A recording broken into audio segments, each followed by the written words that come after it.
Era martes al amanecer en Ciudad de México.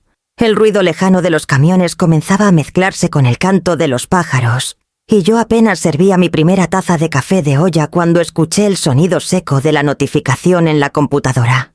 No era un correo de trabajo ni de promociones. El remitente brillaba como una chispa conocida. Isidora Beltrán, mi hija. Al ver su nombre, mi corazón se apretó con ese viejo reflejo que nunca muere, el de pensar que quizá quería contarme algo bonito, algún detalle de último momento sobre la boda, o tal vez un simple agradecimiento por todo el esfuerzo que había hecho en estos meses.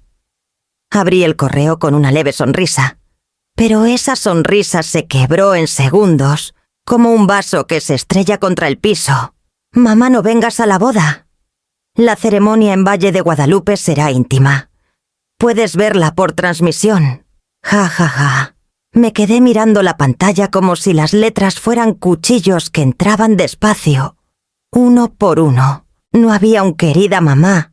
No había cariño, solo esa palabra desnuda mamá, escrita con la misma frialdad con que se pone una etiqueta en una caja de envío.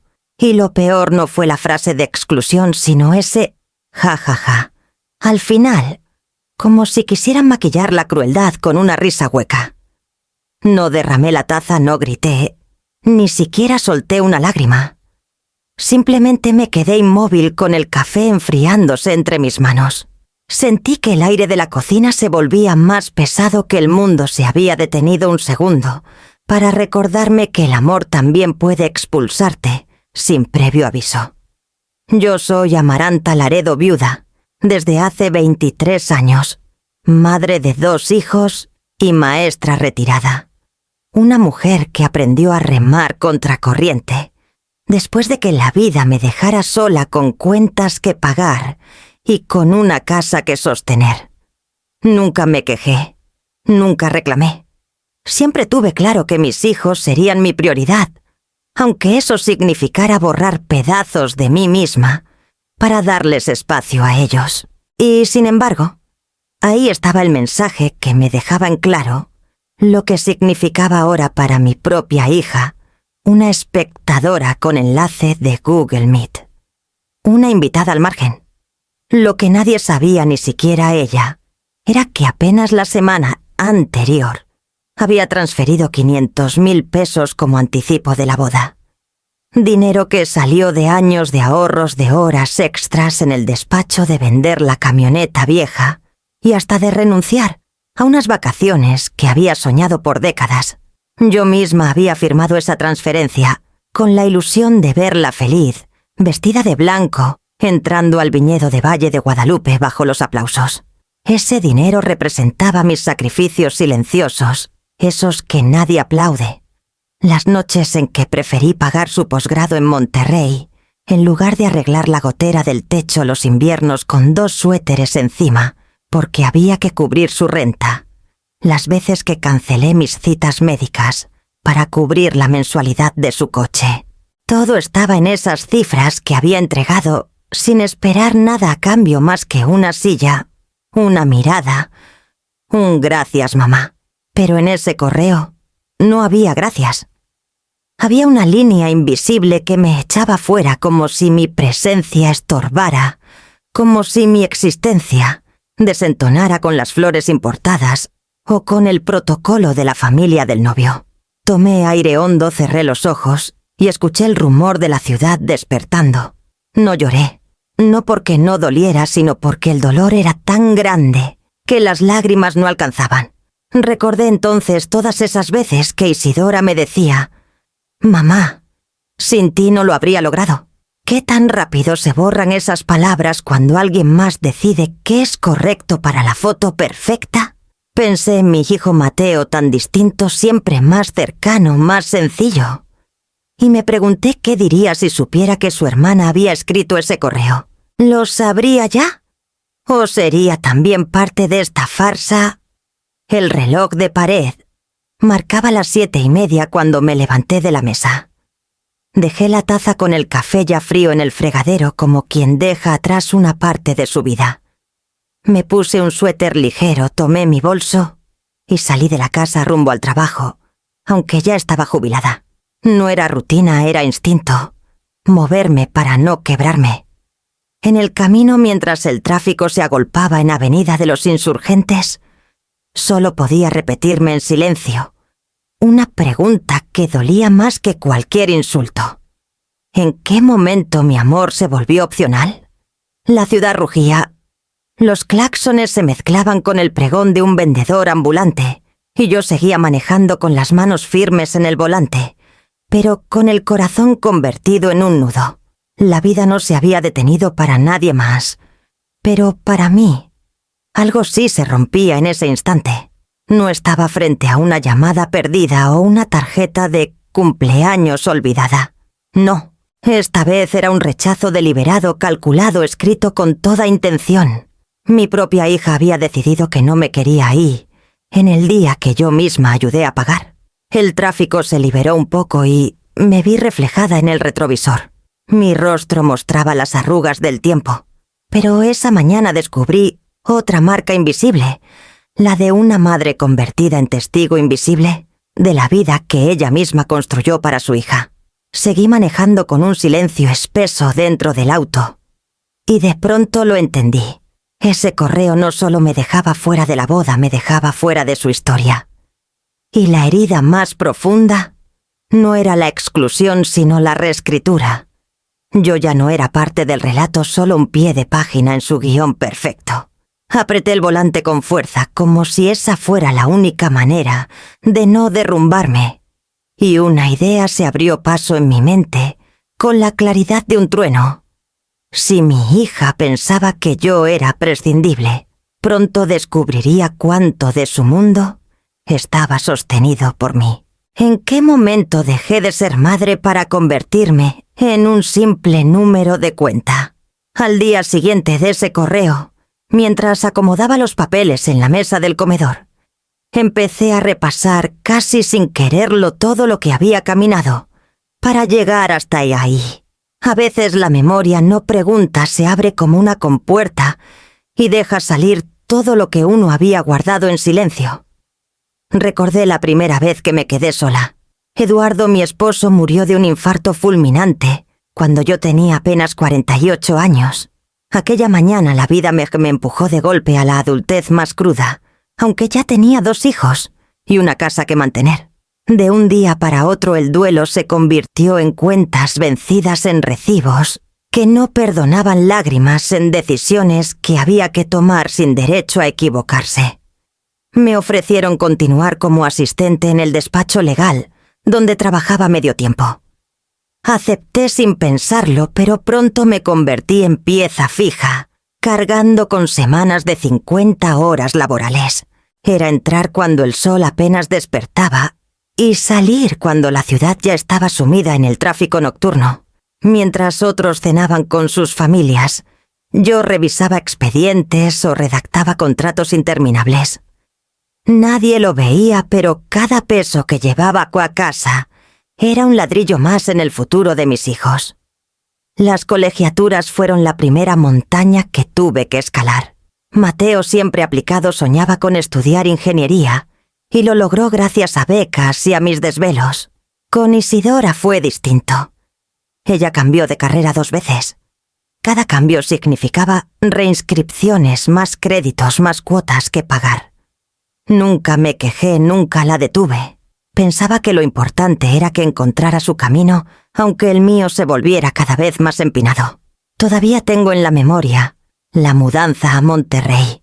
Isidora consiguió un trabajo temporal allá, y parecía tan entusiasmada que no dudé en vaciar buena parte de mis ahorros para cubrirle el depósito del departamento. Fueron casi 120.000 que entregué en una sola exhibición, pensando que esa sería la base de su independencia. A los 6 meses estaba de vuelta con las maletas otra vez en el pasillo, y lágrimas en los ojos porque no era lo que esperaba. No la reproché. Compré el vuelo de regreso y la recibí en casa como si nada. Así fue siempre. Cada caída suya la convertí en mi deber. Cuando aquel novio la dejó con un departamento casi vacío y apenas una taza de café en la cocina, tomé el primer avión y me planté en su puerta. Le preparé té, limpié el polvo de los muebles y llené el refrigerador aunque mi cuenta bancaria quedara en ceros. Verla sonreír un poco me parecía suficiente recompensa. No llevo la cuenta exacta de todo lo que di. No anoté horas ni sumé recibos. Pero ahora, con la distancia del tiempo, sé que tal vez debí guardar un poco para mí.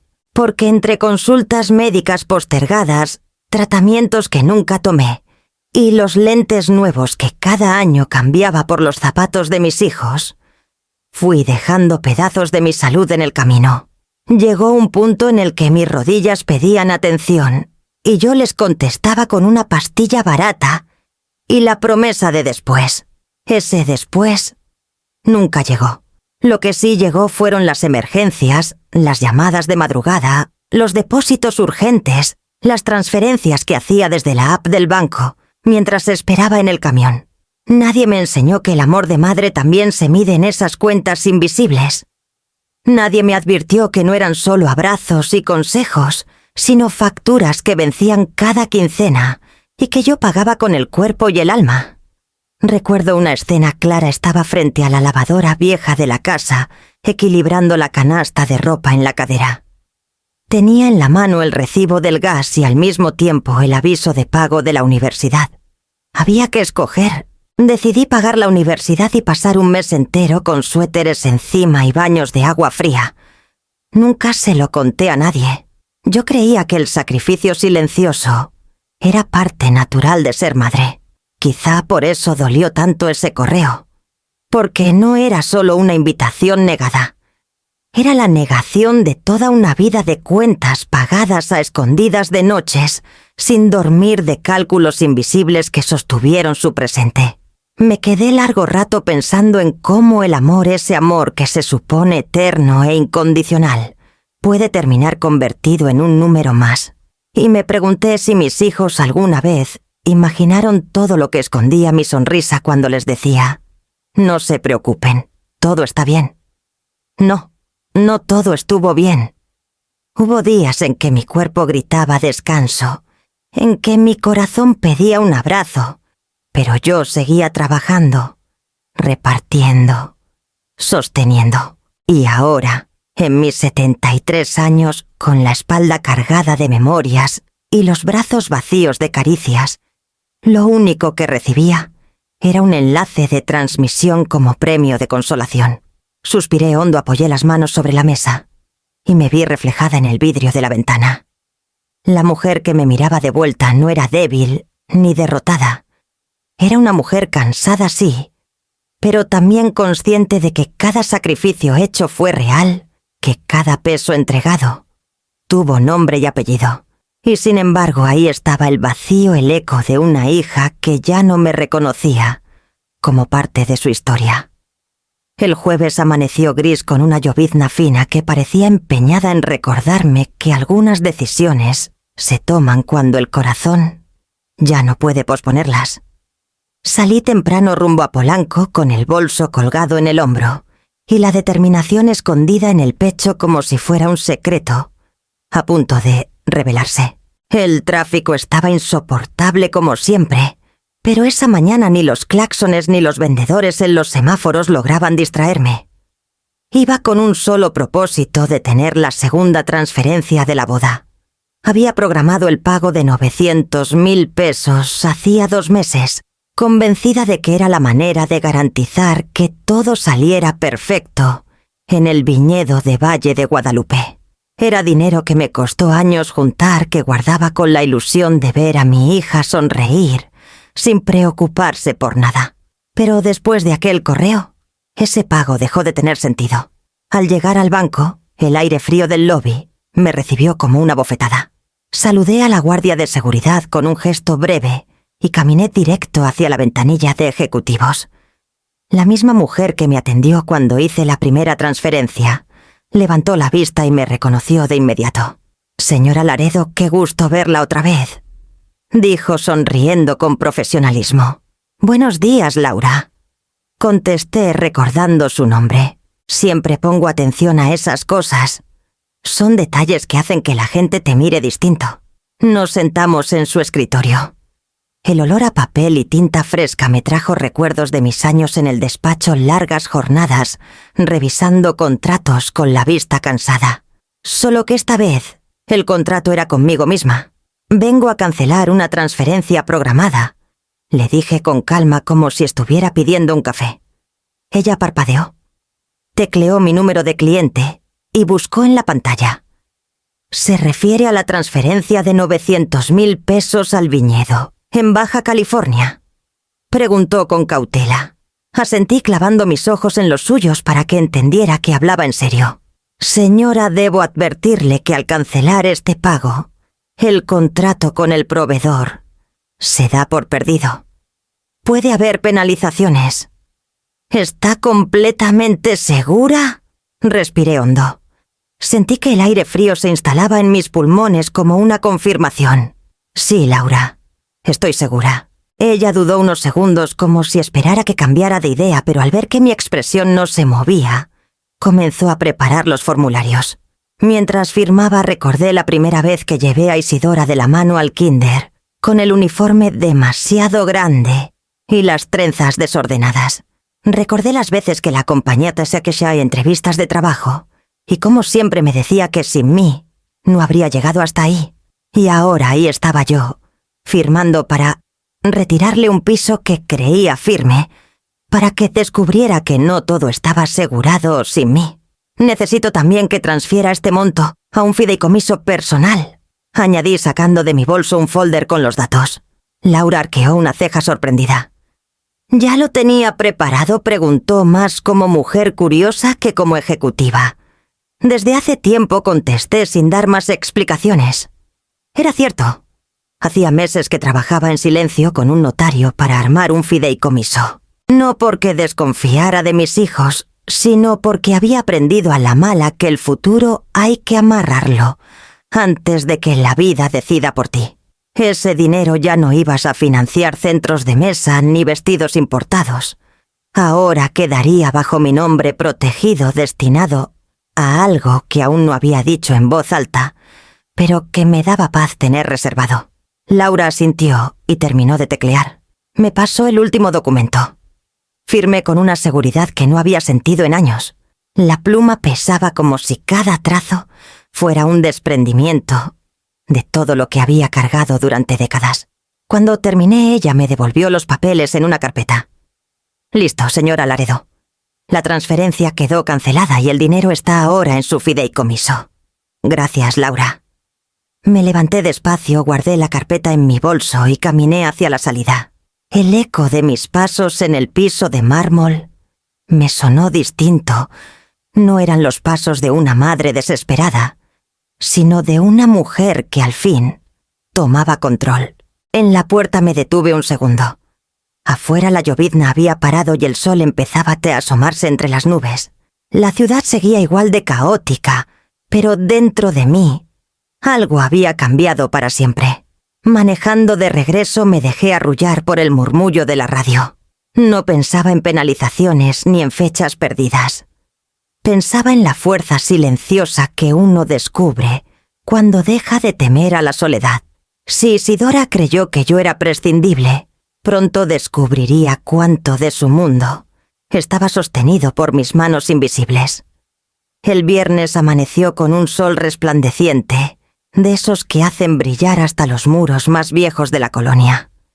En la mesa de mi cocina el café de olla soltaba su aroma a canela y piloncillo, y yo me senté frente a la ventana como si nada en el mundo pudiera alterarme. Pero el teléfono dejado boca arriba sobre el mantel de cuadros vibraba como un corazón en crisis. Primero fueron llamadas esporádicas de Isidora. 1, 2, 3 en cuestión de minutos. Jacinta Sasakis. Después comenzaron los mensajes en WhatsApp uno tras otro, con ese tono entre urgente y disfrazado de calma que ella usa cuando cree que puede manipularme con palabras suaves. Mamá, parece que el banco tuvo un problema con la transferencia. Puedes revisarlo. Mamá, la organizadora está insistiendo en que confirme el pago hoy mismo. Mamá, ¿me escuchas? Necesito que me digas qué pasó. Leí cada mensaje en la pantalla que se iluminaba sobre la mesa, pero no respondí. Levanté la taza y di un sorbo lento, dejando que el calor me recorriera el cuerpo. Minutos después, entró un correo con asunto en mayúsculas. Urgente pago pendiente. Venía de Carolina Vargas, la organizadora de la boda, una mujer con la que apenas había cruzado palabras cuando firmamos los primeros contratos. Señora Laredo escribía sin el depósito de C900.000. Antes de las 5 de la tarde, el viñedo, en Valle de Guadalupe, se reserva el derecho de cancelar la fecha. Le recuerdo que la florista también necesita la liquidación esta semana para asegurar el pedido. Favor de confirmar a la brevedad. Leí el mensaje 2 veces y sonreí con amargura. Favor de confirmar. Como si yo fuera una de sus empleadas, como si mi papel se limitara a obedecer órdenes en nombre de la perfección del evento. El teléfono volvió a sonar. Esta vez Isidora no disimuló. «Mamá, ¿por qué no contestas?», la escuché dejar el mensaje de voz con un tono crispado, esa mezcla de frustración y miedo que solo aparece cuando algo se le sale de control. Me quedé inmóvil mirando la luz que entraba por la ventana y formaba destellos sobre las azulejas. En mi pecho no había rabia, había una calma extraña, casi solemne, como si todo lo que había callado durante años ahora hablara en mi silencio. Al mediodía llegaron más mensajes. «Mamá, necesitamos resolver esto, ya si no lo hacemos, perdemos todo». ¿Entiendes lo que significa? La familia de Sergio está preguntando. «Me estás poniendo en una posición muy difícil. Por favor, contesta. Esto no se puede quedar así». Yo partí una rebanada de pan dulce y seguí tomando mi café como si las palabras de mi hija fueran solo ruido de fondo. A veces el ruido más fuerte no es un grito, es el silencio de quien se niega a seguir sosteniendo lo insostenible. Cerca de las 2 de la tarde el celular no paraba de vibrar. Llamadas de números desconocidos seguramente, la florista, el proveedor de música, hasta algún pariente de Sergio, tratando de sonar neutral. Los dejé sonar hasta que la batería se consumió sola, y cuando se apagó la pantalla, la cocina quedó en paz llena, solo del murmullo del ventilador de techo y el canto de un canario del vecino. Me serví otra taza de café esta vez, más cargado, y abrí el cuaderno de recetas de mi madre. No buscaba cocinar nada en especial, solo necesitaba tocar esas páginas manchadas de harina, esas letras torcidas que me recordaban que hubo un tiempo en que todo se resolvía con un guiso caliente y la certeza de estar en casa. El silencio se volvió un escudo. Con cada timbrazo ignorado sentía que recuperaba un pedazo de mí misma. Por primera vez no corría a apagar incendios, no corría a rescatarla, no buscaba justificar sus decisiones. Dejaba que el caos le perteneciera. Cuando el teléfono volvió a encenderse, enchufado en la pared, la pantalla se iluminó con más de 20 notificaciones nuevas. Un mensaje me llamó la atención, no por lo que decía, sino por cómo lo decía. «Mamá, si no solucionamos esto, hoy se acaba la boda». «¿Eso es lo que quieres?». Me quedé mirando esas palabras con una calma helada. No era lo que yo quería. Nunca quise destruir la boda de mi hija. Yo solo quería estar ahí con un vestido sencillo y una sonrisa sincera, aplaudiendo cuando diera el sí. Pero ella había decidido que no. Ella me había borrado con un correo. Yo solo estaba dejándola sentir el peso de esa decisión. Tomé el teléfono, lo puse boca abajo otra vez y di otro sorbo de café. Afuera los rayos del sol golpeaban fuerte contra la banqueta y yo pensé que a veces el silencio es más ruidoso que cualquier tormenta. La tarde del sábado, cuando el calor cedía un poco y el viento traía olor a bugambilia, escuché que tocaron a la puerta de mi casa en Coyoacán. No era el golpeteo impaciente de los cobradores ni el timbre eléctrico de los repartidores. Era un toque pausado, casi tímido, como el de alguien que viene con un peso en la garganta. Al abrir ahí estaba Mateo, mi hijo mayor. Su camisa estaba arrugada y llevaba las mangas arremangadas hasta los codos. En sus ojos se notaba el cansancio de quien carga con un problema que no le pertenece, pero que siente la obligación de resolver. «Hola, mamá», me dijo forzando una sonrisa. «Pasa, hijo, la puerta siempre está abierta para ti», le respondí apartándome para que entrara. Mateo recorrió con la mirada la sala como si buscara palabras entre los muebles antiguos y las fotos familiares que aún colgaban de las paredes. Se sentó en la silla de madera junto a la ventana y yo me acomodé frente a él con la serenidad de quien ya no tiene prisa. Mamá comenzó frotándose las manos. «Isidora está muy alterada. Tú sabes cómo es, se deja presionar. La mamá de Sergio es complicada. Insiste en que la boda sea impecable con el protocolo justo sin escándalos. Ellos creen que una ceremonia íntima es lo mejor». Me quedé en silencio dándole espacio para que sacara el discurso que traía ensayado. «No fue personal», continuó. «Solo es cuestión de imagen. Tú sabes cómo es ese círculo social». Ella pensó que lo entenderías. Sentí que algo se me quebraba por dentro. No porque sus palabras fueran nuevas, sino porque estaban vacías como esas frases que se dicen para tapar un hoyo que no deja de crecer. Lo miré directo a los ojos y solté despacio, casi en un susurro. «Pagas una casa y te dejan fuera de la sala. ¿Entenderías?» Mateo tragó saliva. Quiso contestar, pero no le salió nada. Se llevó una mano a la nuca incómodo como cuando era niño y lo atrapaba en una mentira. Bajó la mirada incapaz de sostener la mía. «Mamá, yo sé que duele». Intentó de nuevo. «No, hijo», lo interrumpí. «Dolería si fuera un error, si se les hubiera pasado invitarme, si de verdad quisieran que estuviera ahí. Pero esto fue deliberado. Me escribieron para decirme que no soy bienvenida». Mateo respiró hondo y se inclinó hacia adelante. «Ella no quiso herirte. Solo está en una situación complicada». Me reí con amargura. ¿Complicada? Lo complicado era decidir entre pagar el gas o la colegiatura de tu hermana. Lo complicado era dormir con un ojo abierto porque no sabía si el dinero alcanzaría para la renta. Lo complicado era sonreírles a ustedes cuando mi corazón quería rendirse. «Eso era complicado, hijo». Mateo me observó en silencio, como si de pronto descubriera que detrás de la madre que siempre resolvía, había una mujer de carne y hueso cansada, vulnerable. «Ella pensó que no te importaría tanto», se atrevió a decir al fin. «Claro», respondí, porque he hecho tan bien mi papel de cargar con todo sin quejarme, que ahora creen que mi presencia es opcional.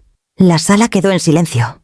Afuera los vendedores de elotes anunciaban su llegada con un silbato y un grupo de niños corría por la banqueta. La vida seguía su curso ajena al temblor que había en esa casa. Mateo se levantó despacio y caminó hacia la repisa donde aún conservo las fotos familiares. Tomó una en la que aparecemos los 4, Eduardo, yo, Mateo, y una pequeña Isidora con sus trenzas desordenadas. «No quiero que se rompan más las cosas entre ustedes», murmuró casi para sí mismo. «No soy yo quien rompió nada, hijo», dije con firmeza. «Yo solo estoy recogiendo los pedazos que me dejaron». Se giró hacia mí con los ojos húmedos. «¿Entonces qué hago?» «Ella está desesperada, me pide que te convenza». Me acerqué, puse una mano en su hombro y lo miré con ternura. «No tienes que hacer nada, Mateo. Esta vez no es tu carga. Déjala que entienda lo que significa tomar decisiones». Él asintió en silencio como quien entiende, pero no acepta del todo. Se guardó la foto en su sitio, respiró profundo y caminó hacia la puerta. «Te quiero, mamá», dijo antes de salir. «Yo también, hijo. Siempre». Lo vi alejarse por la calle empedrada con los hombros caídos, llevando en su silencio el peso de 2 mundos, el de una hermana que exige comprensión y el de una madre que ya no está dispuesta a ser invisible. Me quedé sola en la sala con la taza de café aún tibia en la mesa, y mientras la tarde se llenaba de tonos anaranjados, entendí que mi silencio ese que tanto incomodaba era la única respuesta posible. La mañana del lunes comenzó tranquila. Había barrido el patio y regado las macetas de albahaca cuando el teléfono sonó con un número desconocido. Dudé en contestar. Después de días de llamadas insistentes de mi hija, pensaba dejarlo sonar hasta que se cansara, pero algo en mi intuición me obligó a tomarlo. «Bueno», dije con voz serena. Al otro lado respondió una voz firme, modulada con ese acento de las familias que se sienten con autoridad. «Buenos días. Hablo con la señora Laredo, soy doña Mireya, madre de Sergio». El corazón me dio un vuelco no de emoción, sino de alerta. Nunca había hablado directamente con ella. La había visto un par de veces en reuniones previas, siempre impecable con vestidos de diseñador y un aire de superioridad que llenaba la sala antes que su perfume. «Sí, con ella habla», contesté, midiendo cada palabra. «Le llamo porque la situación de la boda se ha complicado. Seguramente está enterada de que hay un pago pendiente. La organizadora me informó que el viñedo está considerando cancelar la fecha. Usted comprenderá que las bodas son eventos delicados. Queremos mantener la imagen». Ahí estaba la palabra que lo resumía todo: imagen. No amor, no familia, no celebración, sino apariencia. «Claro», respondí dejando que el silencio se alargara un segundo, «y por eso decidieron esconder a la mujer que la financia». Pude sentir cómo se tensaba la línea. Del otro lado, doña Mireya respiró hondo antes de hablar otra vez. «No lo tome de esa manera, señora Laredo. Entienda que no es un asunto personal, es protocolo. Las listas de invitados se cierran por cuestiones de logística. No es que no la valoren». Me reí no con humor, sino con ironía. «No me valoran, señora. Puse 500.000 pesos sobre la mesa para esa boda. Eso sin contar los gastos previos que cubrí durante años para que mi hija pudiera llegar a este día. Y lo único que recibí a cambio fue un correo diciéndome que la viera desde mi casa como si fuera una transmisión cualquiera. Quizá Isidora no supo cómo manejarlo», replicó condescendiente. «Es una muchacha sensible, se deja llevar». «No, señora Mireya. Mi hija tomó una decisión clara: borrarme. Y ustedes la aplaudieron porque así la fiesta se veía más pulida, más perfecta». Se hizo un silencio pesado, de esos que revelan lo que las palabras no quieren admitir. Finalmente la voz de la mujer sonó más seca. «Entiendo que esté dolida, pero quiero pedirle que recapacite. Sin su aporte este evento no puede sostenerse». La franqueza de su confesión me arrancó una mueca. Así que no me llamaba para tender puentes, sino para asegurar el financiamiento. «Le agradezco su honestidad», le dije con calma. «Ahora al menos sé cuál es mi papel en su evento delicado. No soy madre, no soy invitada. Soy la cuenta bancaria que les falta». Doña Mireya intentó suavizar. «No se lo tome así. En estas ocasiones lo importante es que todo luzca bien. Piense en la familia, en las fotos, en los invitados. Lo importante para mí, señora, es la dignidad. Y la mía no está en venta». La escuché carraspear al otro lado, sorprendida de que mi voz no temblara. Yo tampoco lo esperaba, pero las palabras salían firmes, como si hubieran estado guardadas demasiado tiempo. «Lamento su postura», dijo finalmente. «Haré lo posible por convencer a Isidora de que le dé otra oportunidad». «No necesito oportunidades», respondí. «Yo ya cumplí mi parte». Colgué sin esperar más. Me quedé con el teléfono en la mano mirando el reflejo de mi rostro en la pantalla apagada. Sentí un extraño alivio, como si acabara de enfrentar por fin al verdadero enemigo, no el rechazo de mi hija, sino el desprecio disfrazado de protocolo de la familia en la que estaba a punto de entrar. Me senté en la mesa de la cocina con la luz del mediodía entrando a raudales. Afuera un vendedor de tamales voceaba su mercancía y los sonidos de la ciudad llenaban el aire. En contraste, dentro de mí reinaba un silencio profundo, pero no vacío. Era un silencio que tronaba, que me decía que había dado el primer paso hacia algo distinto. No respondí más llamadas ese día. Dejé que el celular vibrara, que los correos se acumularan, que los mensajes se multiplicaran, porque entendí de una vez por todas que ya no me correspondía que a mí salvar esa boda. La tarde caía tibia sobre Coyoacán, con ese aire espeso de verano, que mezcla el olor de los árboles con el humo lejano de los anafres en la calle. Yo estaba en el patio regando las plantas de jitomate cuando escuché que tocaban la puerta. No esperaba a nadie, y después de tantos días de llamadas incómodas, confieso que dudé en abrir. Al asomarme me sorprendí. Frente a mí estaba una joven mujer de mirada atenta y labios temblorosos. Tardé unos segundos en reconocerla. Leocadia, la amiga de infancia de Isidora. Aquella niña de ojos grandes que se quedaba a dormir los fines de semana, la que me ayudaba a recoger la mesa sin que nadie se lo pidiera. Ahora era una adulta con el cabello recogido en una trenza y un gesto nervioso entre las manos. «Buenas tardes, señora Amaranta», dijo con voz suave. «¿Puedo pasar un momento?» La invité hacia entrar. Caminó despacio hacia la sala y se sentó en el sillón de terciopelo, que pese a los años aún conserva la forma de tantas visitas.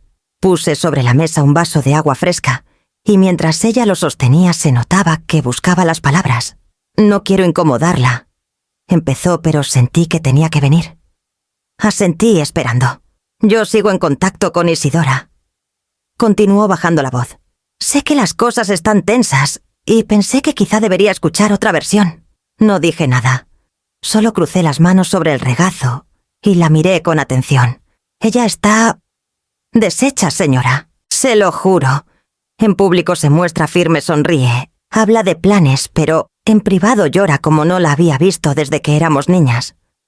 Dice que usted la abandonó en el peor momento. Me tragué un suspiro. Abandonar.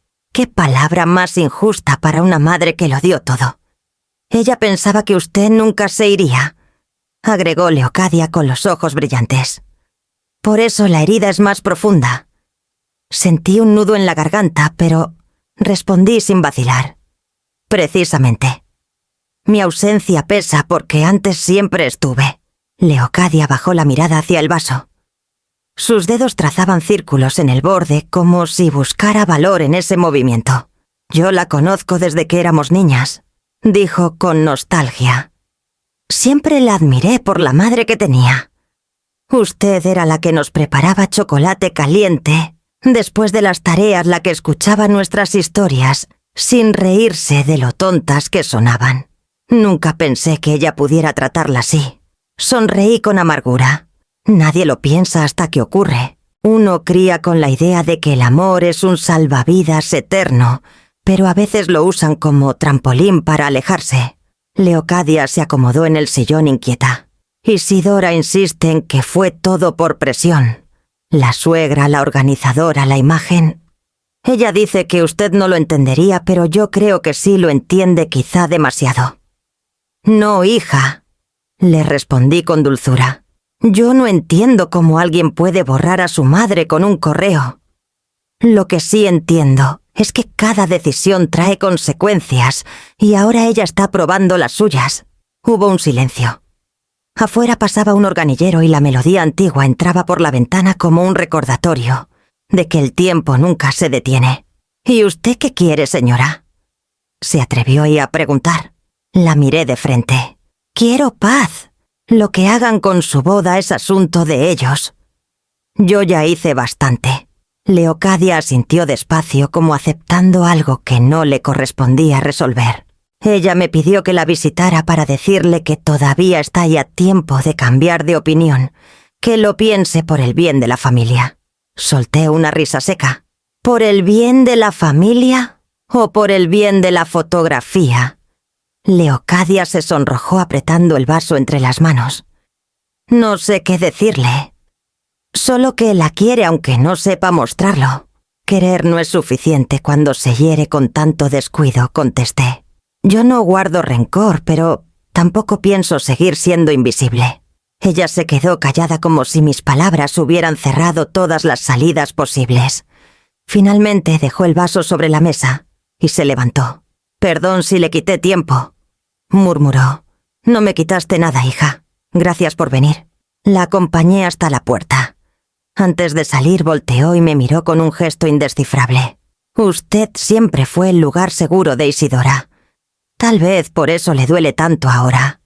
Tal vez, dije, pero a veces el lugar seguro también necesita cerrarse para no volverse ruina. La vi alejarse por la calle con pasos rápidos como quien carga un secreto ajeno.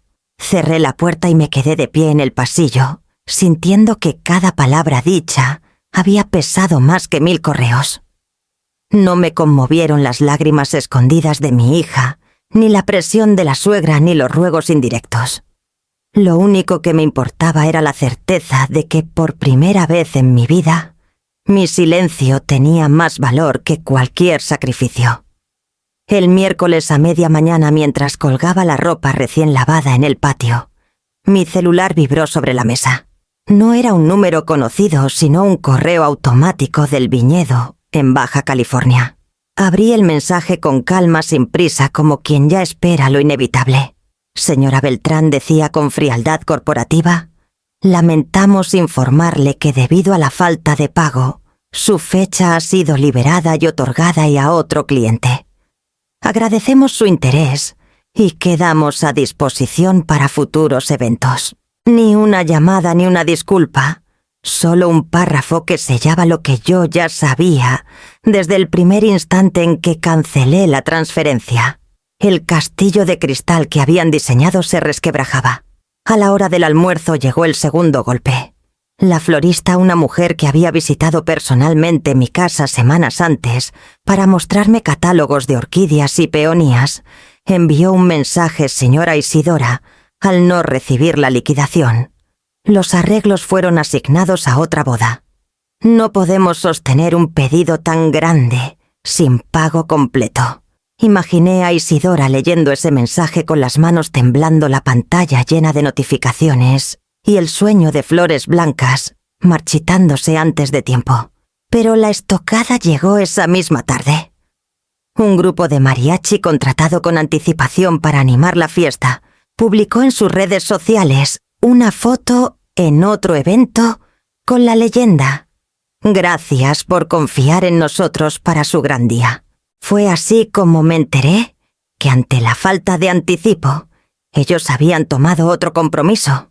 Uno tras otro los pilares de aquella boda se desplomaban. Lo que durante meses se vendió como un gran sueño, en realidad dependía de un hilo muy delgado, mi firma en un banco. Y ahora, al cortarse ese hilo, todo se venía abajo como un castillo de naipes al primer soplo de viento. Yo no celebré, no aplaudí, no brindé. Solo observaba con una mezcla de tristeza y certeza. Tristeza porque ninguna madre disfruta ver a su hija hundirse. Certeza porque era la consecuencia natural de haberme sacado del cuadro como si yo no importara. Al caer la noche, mientras preparaba un té de manzanilla, recibí un mensaje anónimo en WhatsApp. El remitente no tenía foto ni nombre, solo un número desconocido. Dudé en abrirlo, pero la curiosidad me ganó. Era un video grabado con un celular. La calidad era mala, pero se distinguía claramente a Isidora y a Sergio en medio de una sala amplia. También estaban doña Mireia y otro pariente que no alcancé a reconocer.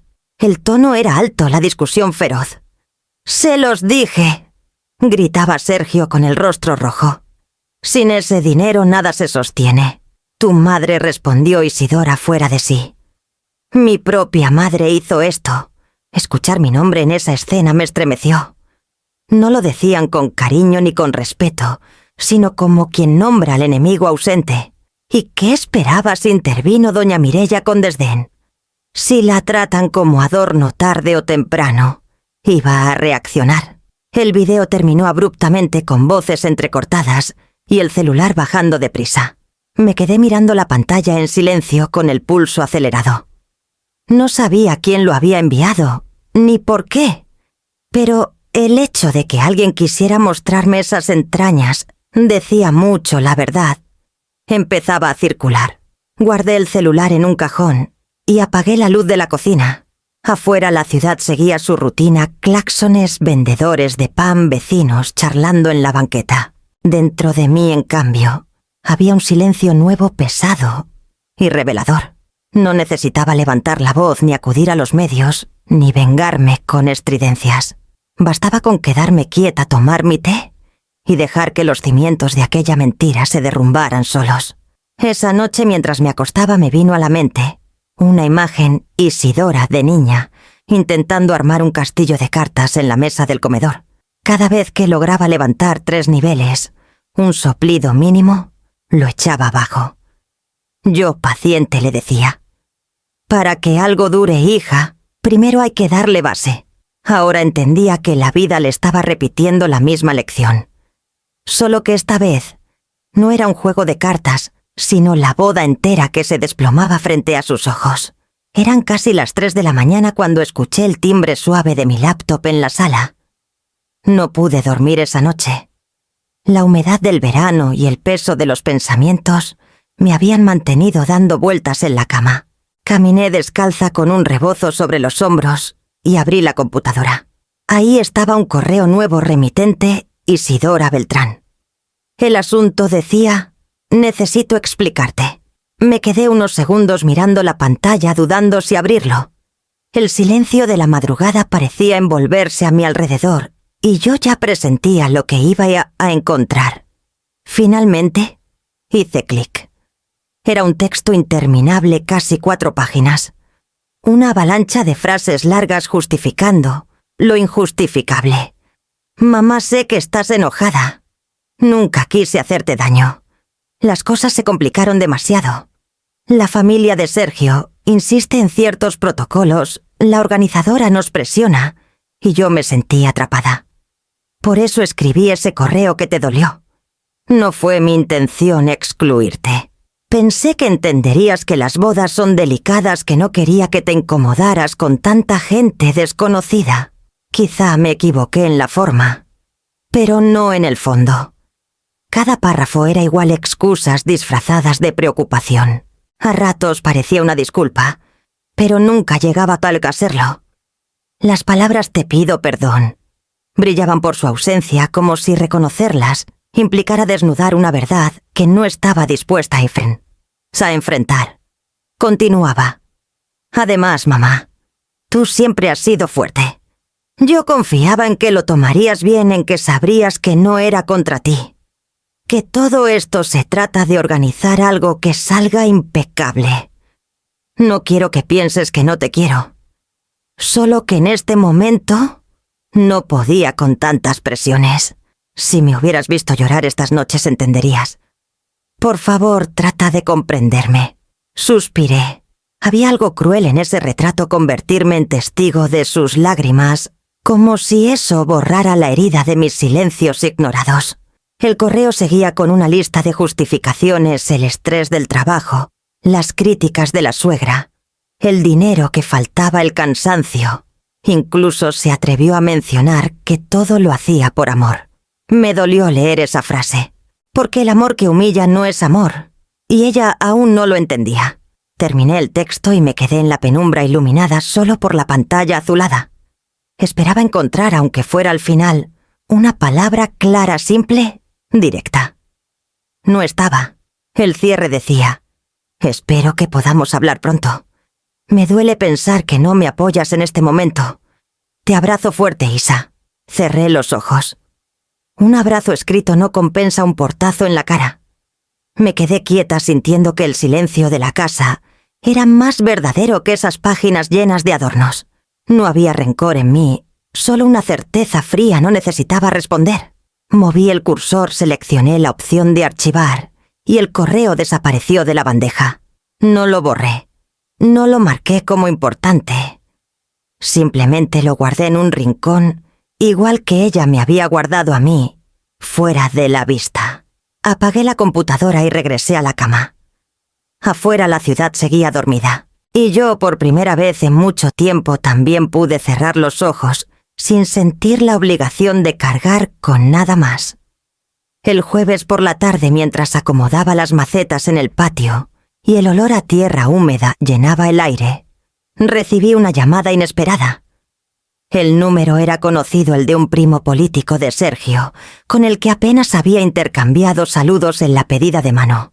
Contesté sin entusiasmo, más por curiosidad que por cortesía. «Buenas tardes, señora Amaranta», dijo con tono forzado, como si repitiera un guión aprendido. «Le hablo para informarle que mañana será la cena de ensayo de la boda en un restaurante en Polanco». Me quedé callada esperando el resto de la frase, porque sabía que siempre hay un pero escondido en los gestos educados. Y no tardó en llegar. «Queremos aclarar que no es un evento oficial, solo una cortesía. Entendemos que no está en la lista final, pero pensamos que quizá le gustaría acompañarnos». La frialdad de esas palabras me atravesó como hielo. Solo una cortesía, no un lugar en la mesa de su hija, sino un asiento prestado para pasé aparentar cordialidad. Solté una risa seca sin poder evitarlo. «Dígales por favor que prefiero mi patio a una silla de caridad», respondí con calma, aunque por dentro sentía el peso de la indignación. El silencio al otro lado de la línea se alargó unos segundos. El primo murmuró un entiendo y colgó rápido, como quien se quita un compromiso de encima. Guardé el teléfono en el bolsillo de mi delantal y regresé a mis plantas. El sol comenzaba a ocultarse y la luz dorada bañaba la bugambilia mucho más sincera que cualquier invitación disfrazada de cortesía. Esa misma noche los rumores comenzaron a correr como fuego en hojarasca. Una vecina que asistía a la iglesia de doña Mirella me contó lo que había escuchado. Dicen que la mamá de la novia no está invitada, que la relación está rota. Al día siguiente, mientras compraba pan en la esquina, otra conocida me miró con lástima. «Ay, señora Amaranta, no se preocupe. La gente habla de más. Seguramente sí estará. ¿Cómo no van a invitar a la madre?». Yo solo sonreí sin corregir ni confirmar, porque lo cierto es que la historia ya había tomado vida propia. La madre no invitada empezaba a ser tema de conversación entre parientes lejanos, entre conocidos que se cruzaban en los cafés, entre quienes no sabían la mitad, pero repetían todo como si lo supieran. Me sorprendió descubrir que no me dolía tanto como imaginaba. Al contrario, sentí una especie de liberación. Ya no era yo la que debía explicar o justificar. Ahora eran ellos los que se enredaban en su propia maraña de excusas, tratando de sostener la mentira de una boda perfecta que se deshacía en público. Me serví un café de olla esa noche y lo bebí en silencio en el patio, escuchando los murmullos lejanos de la calle. Pensé en lo irónico que resultaba, después de tantos años siendo el sostén invisible, ahora mi ausencia era lo único que todos notaban. El día siguiente a la cortesía en Polanco, amaneció pesado con nubes bajas que dejaban un olor a humedad sobre la colonia. Yo estaba desinfectando el piso de la cocina cuando escuché los 3 golpecitos conocidos en la puerta. Abrí, y ahí estaba Mateo con el saco colgado del brazo, la camisa pegada al cuerpo, y esa mirada de quien ya no tiene palabras para maquillar la realidad. «¿Puedo pasar, mamá?», dijo bajito. Lo hice entrar. Le serví café de olla sin preguntar. Él lo tomó con las 2 manos como si buscara calor más que sabor. Se sentó en la silla junto a la ventana y respiró hondo antes de hablar. «Nos quedamos sin wedding planner», soltó directo. «Carolina Vargas renunció ayer en la noche. Mandó un correo terminación de servicios por expectativas irreales. Así tal cual. No me sorprendí. Nada de lo que venía pasando podía sostener a una organizadora acostumbrada a cobrar por controlar el caos, no por financiarlo». Mateo siguió con la voz un poco ronca. «Dice que no puede trabajar sin pagos y con tanta interferencia de...». Hizo una pausa incómoda de doña Mirella, que cada decisión se cambiaba 3 veces, que la presionaban para conseguir proveedores sin adelantos, que ya nadie quería reservarles sin dinero en la mano, y que el riesgo reputacional era alto. Se quedó viendo el vapor de su taza como si ahí estuviera escrita una salida. Yo apoyé los codos en la mesa en silencio. «No es solo eso», continuó. «La familia de Sergio está en un lío. Tomaron créditos para complementar lo que faltaba, tarjetas, una línea de crédito personal, hasta un préstamo pequeño con un interés altísimo para el catering. Pensaron que con tu depósito de los C900.000 salían del bache y luego ajustarían. Ahora el banco ya llamó 2 veces y la florería no les devolvió el anticipo. Lo del viñedo se perdió. Escuché sin interrumpir. Era la primera vez que alguien me decía las cosas completas sin adornos. Mateo pasó una mano por la cara cansado. Sergio está hecho bolas. Su papá firmó como aval para una parte y ahora todos se le están echando la culpa. Dicen que Carolina exagera, que lo del riesgo lo inventó, pero yo vi los correos. Les advirtió 3 veces. Nadie quiso leer entre líneas. La palabra aval me pinchó por dentro. Conozco lo que pesa un papel firmado cuando el dinero no alcanza. Conozco la vergüenza de la llamada del banco que llega frente a toda la familia. Vine a contártelo yo. Agregó, porque sé que te van a buscar. Ya empezaron los rumores. Que si tú boicoteaste, que si te ofendiste de más. Yo no vine a pedirte nada, mamá. Solo tragó saliva, solo quería que escucharas la verdad de mi boca. Agradecí su honestidad con un asentimiento. Me quedé un momento mirando el mantel, las pequeñas manchas de piloncillo, que no se van con nada. Pensé en todo lo que una madre limpia sin que nadie lo note. Pensé en los años en que yo hubiera corrido a pagar para que no se hundieran. Y también pensé en la mujer que soy hoy. «Isidora sabe que estás aquí», pregunté, cuidando el tono. «Sabe», dijo. «Está...» Buscó la palabra desbordada. «Dice que todo se arruinó por un malentendido y que todavía se puede recomponer. Doña Mireia habla de una ceremonia íntima, elegante y digna en su casa, pero ya no hay flores. El mariachi tomó otro evento y la mitad de los invitados canceló. La gente se entera, mamá. Ya dicen la madre no invitada como si fuera un título». Se hizo un silencio denso. Afuera pasó el carrito de los camotes con su silbido largo, y un perro contestó con un ladrido triste. Mateo dejó la taza vacía sobre el plato. «Si hubieras visto a Isidora ayer», murmuró. «Me pidió que te dijera que pensemos todos en la familia». Yo le respondí que la familia se piensa antes, no cuando truena la cuerda. Me miró con una mezcla de pena y respeto. Ese respeto nuevo que aparece cuando un hijo reconoce el borde hasta donde la madre llega. «No sé si hago bien viniendo a contarte», añadió. «Pero tú me enseñaste que las cosas se resuelven con la verdad en la mesa». «Haces bien», le dije. «La verdad siempre cabe, aunque duela». Se puso de pie despacio. Se notaba que quería decir otra cosa, tal vez un ayúdanos, tal vez un hazlo por ella. Pero no salió. Tal vez porque entendió que esta vez mi silencio era una frontera. Lo acompañé a la puerta. En el umbral me abrazó fuerte con una gratitud que no necesitó palabras.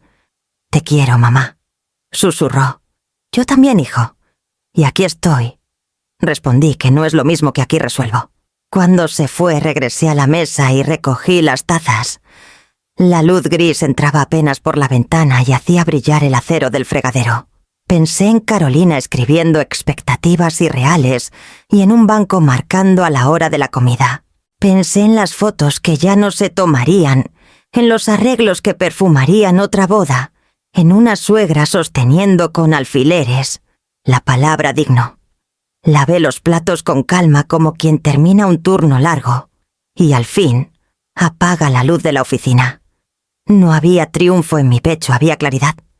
A veces la única forma de que algo aprenda a sostenerse es dejar que caiga. Y mientras el agua corría tibia sobre mis manos, supe que por primera vez la lección no era mía. Era de ellos. Y el silencio otra vez hacía su trabajo. El sábado por la tarde, mientras la ciudad hervía bajo un sol inclemente, encendí la computadora por pura costumbre. No esperaba nada nuevo. Ya me había acostumbrado a las notificaciones de bancos y proveedores, que no eran para mí. Pero entonces, entre los iconos, apareció una transmisión en vivo de Facebook.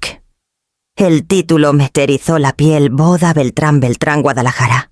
Abrí el enlace con un clic y la imagen me golpeó más fuerte que cualquier correo. No era el viñedo en Baja California con sus hileras de uvas bañadas de luz dorada. No eran las mesas elegantes que habían prometido en los catálogos. Era un patio trasero en Guadalajara con sillas disparejas y manteles prestados de colores distintos. Un tío tocaba la guitarra acústica en una esquina desafinado, intentando dar ambiente a una celebración que ya olía a remiendo. Los niños corrían entre las mesas sin control, algunos invitados abanicándose con folletos de iglesia, porque el calor era insoportable. La cámara enfocó a Isidora entrando al patio. Su vestido no era el de diseñador que tanto había presumido en redes.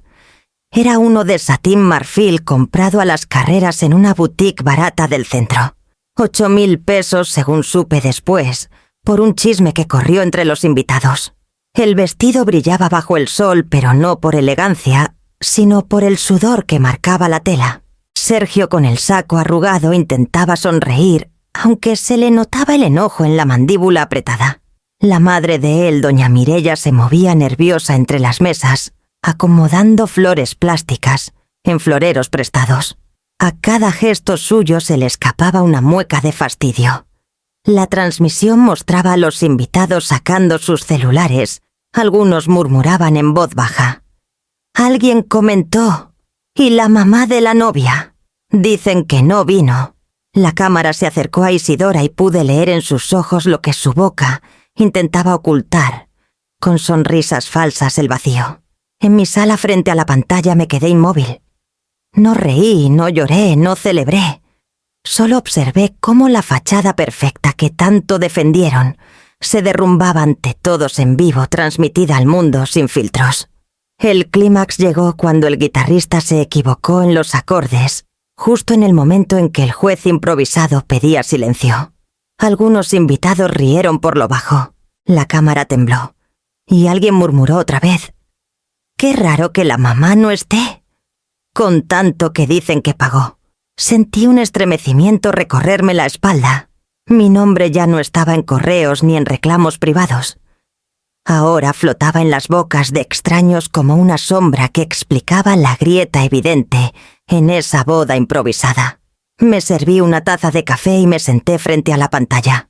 Vi cómo intercambiaban votos con voces tensas, cómo los aplausos sonaban más débiles que los comentarios en línea, cómo cada detalle parecía confirmar que no hay dinero ni pretensión que pueda tapar el hueco de la dignidad perdida. Cuando la transmisión terminó, cerré la computadora despacio. La casa estaba en silencio, solo el tic-tac del reloj y el murmullo lejano de un televisor encendido en la casa vecina. Yo permanecí con las manos alrededor de la taza, sintiendo que no había hecho nada, y sin embargo había ocurrido todo. La fachada de mi hija se había desplomado sin que yo moviera un dedo. La transmisión seguía en la pantalla de mi computadora tambaleante, con la cámara de algún invitado que apenas podía sostener el celular. El juez improvisado balbuceaba unas palabras mientras los presentes trataban de mantener la compostura. Todo parecía un ensayo mal montado hasta que ocurrió lo inevitable. Vi a Isidora detenerse a mitad del pasillo improvisado. Tenía el ramo en las manos, pero sus dedos lo apretaban como si quisiera triturar las flores. El vestido barato brillaba bajo el sol, marcando el sudor que bajaba por su cuello. De pronto la sonrisa que fingía se quebró. Al principio fue un sollozo apenas audible, pero después se transformó en un llanto abierto. La cámara captó su rostro húmedo, los ojos desbordados, la nariz enrojecida. Los invitados se miraban entre sí incómodos. Algunos se inclinaban hacia el vecino para preguntar qué pasaba. Otros fingían aplaudir para cubrir el ruido. Los murmullos se multiplicaron como un eco. ¿Qué le pasa? ¿Por qué llora así? ¿Y su mamá? La pregunta flotó primero en el patio y luego en la transmisión. Bastó que uno de los espectadores en línea escribiera en los comentarios: ¿dónde está la madre de la novia?, para que decenas lo repitieran. La boda se ve triste sin ella. Dicen que no la invitaron. Increíble con lo que ella pagó. El chat del live Se llenó de frases como flechas visibles para cualquiera. Y yo desde mi sala con el café frío entre las manos, observaba en silencio cómo la verdad se colaba sola sin que yo moviera un dedo. Sergio trató de acercarse a Isidora murmurándole algo al oído. Ella sacudió la cabeza con brusquedad, como rechazando un consuelo que no llegaba a fondo. Doña Mireia intentó levantarse para calmar la situación, pero ya era tarde. Los celulares apuntaban, los invitados susurraban, y la imagen de la boda perfecta se deshacía en vivo frente a todos. Sentí un estremecimiento recorrer mi cuerpo. No de venganza, sino de constatación. Todo lo que había callado durante años, todo lo que había cargado en silencio, ahora hablaba sin palabras. La historia ya no la controlaba Isidora ni su suegra, ni la organizadora ausente. La historia se estaba contando sola, y la controlaba lo único que nunca pudieron maquillar la verdad. Apagué el volumen, dejé que la imagen siguiera corriendo sin sonido. Me quedé mirando la pantalla con calma, respirando hondo, consciente de que ese derrumbe no era mío, aunque mi ausencia lo hubiera desencadenado. Era suyo, de ellos, y yo solo era testigo. Cuando la transmisión terminó abruptamente, cerré la computadora y apreté la taza entre las manos. Afuera el viento movía las hojas secas en el patio, como si quisiera llevarse consigo los restos de una mentira. Y yo me permití por primera vez, en mucho tiempo, sentir paz. Al amanecer del día siguiente, mi celular comenzó a vibrar sobre la mesa de noche como si estuviera poseído. Primero fueron notificaciones de WhatsApp, luego llamadas, después correos. Era una luz de insistencia que no daba respiro. Me levanté con calma, puse agua a hervir para el café y dejé el teléfono boca abajo en la mesa de la cocina. El vapor impregnaba el aire con aroma a canela y piloncillo, mientras del otro lado de la pantalla apagada se acumulaban las súplicas. El primero fue de Isidora, mamá. Por favor, necesitamos hablar. Dime qué quieres. Unos minutos después, otro. Sé que te equivocaste al cancelar, pero podemos arreglarlo. Solo dinos cómo. Luego un tercero, con letras mayúsculas y sin pausas. No me hagas esto, necesito que confíes en mí. Los leí todos sin responder.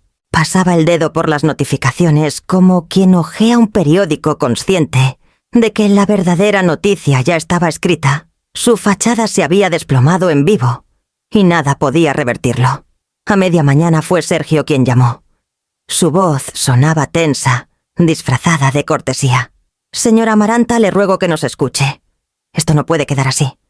La gente habla, las familias preguntan. Necesitamos su ayuda para salvar la imagen. La imagen. Siempre esa palabra como escudo. Lo dejé hablar hasta que se quedó sin aire. Después simplemente colgué. Al rato llegó un nuevo mensaje de él. No piense en mí. Piense en su hija. Esto puede destruirla. Ayúdenos a levantar lo que queda. Me apoyé en la mesa con la taza de barro caliente entre las manos. Levantar lo que queda.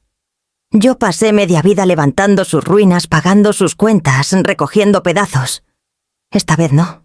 Por la tarde, otra ráfaga de mensajes de Isidora. Mamá, ¿quieres dinero? ¿Quieres que lo diga en público? Solo dime. Pero por favor respóndeme. Ahí estaba la súplica convertida en transacción. No era amor, era negociación. Y yo ya no estaba dispuesta a canjear mi dignidad por una invitación tardía. Los dejé todos en visto. Ni una palabra ni un audio. La casa estaba en silencio interrumpido solo por el tic-tac del reloj y el canto lejano de un organillero en la calle. El teléfono vibraba sin descanso. Pero yo me serví otra taza de café y salí al patio a mirar el cielo encendido por el atardecer. Ese silencio, el mío, se había convertido en la respuesta más clara que podía dar. La semana siguiente, buscando aire nuevo, caminé hasta el Centro Cultural de Coyoacán. Había visto el anuncio de un taller de cerámica en un pizarrón verde escrito con gis blanco, casi escondido entre clases de danza y pintura. No lo pensé demasiado. Me inscribí en el acto. El primer día el olor a arcilla húmeda me envolvió. Apenas crucé la puerta del salón. Mesas largas torno de pie, estantes con piezas secándose, platos torcidos, jarras incompletas, figuras que parecían nacer del error. Me sentí cómoda al instante. Me asignaron un pedazo de barro y me senté frente al torno. Mis manos, acostumbradas por décadas a lavar platos, doblar ropa y firmar cheques, se encontraron con esa masa tibia, obediente y rebelde a la vez. Al intentar darle forma, la taza salió chueca con un costado más grueso que el otro, llena de grietas. Pero cuando la sostuve, sentí algo distinto. Por fin tengo algo que es mío, imperfecto, pero real. Pensé. No era una taza para presumir ni para regalar. Era un trozo de mí, moldeado sin expectativas ajenas. En la mesa de al lado estaban Patricia y Mónica, dos mujeres de mi edad que me saludaron con una sonrisa franca. Patricia, con lentes redondos y cabello corto, hacía vasijas pequeñas que parecían cuentos de infancia. Mónica, más alta y de risa contagiosa, intentaba formar platos, aunque siempre terminaban inclinados hacia un lado. «La tuya tiene carácter», me dijo Patricia, al ver mi taza. «No perfecta, pero fuerte. Como nosotras», añadió Mónica riéndose mientras mostraba su plato ladeado. Nos reímos juntas, y esa risa no pedía explicaciones ni condiciones.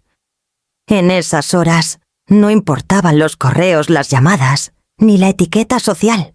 Solo el barro entre las manos, la torpeza compartida y la certeza de que ninguna de ellas me pedía nada.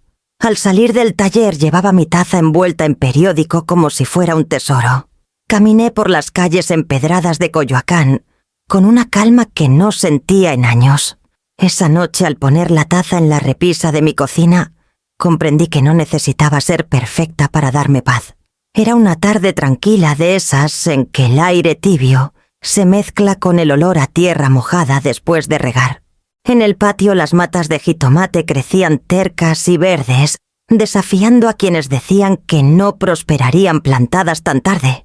Yo revisaba las estacas, quitaba hojas secas y me detenía a admirar los pequeños frutos que asomaban tímidos entre el follaje. El celular olvidado sobre la mesa del corredor vibró de pronto. Miré la pantalla Isidora. No era llamada directa, sino un buzón de voz. Dudé unos segundos, pero lo reproduje. Su voz sonaba gastada, quebrada en los bordes. «Mamá, por favor, dime qué quieres». Nada más. Una súplica breve, sin respuestas, sin compromisos. Me quedé quieta escuchando el eco de esas palabras que parecían más un intento de negociar que un reconocimiento verdadero. No lo escuché por segunda vez.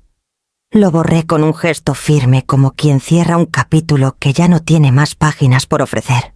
El sol de la tarde iluminaba la bugambilia que se desbordaba en tonos fucsia sobre la barda. Me senté bajo su sombra con mi taza de barro entre las manos, la misma que moldeé en el taller, chueca y con grietas, pero mía. El silencio del patio no era vacío, era compañía. El canto de un pájaro se mezclaba con el murmullo lejano de la ciudad. Y por primera vez en muchos años no sentí la necesidad de justificarme, de correr a rescatar, de entregar más de lo que tenía. Respiré hondo. El aire olía a vida sencilla, a plantas que crecen despacio, a un presente que no depende de nadie más. Cerré los ojos y dejé que esa paz se quedara conmigo. Aprendí que el amor que te humilla no es amor, y a mis 73 años elegí al fin el mío.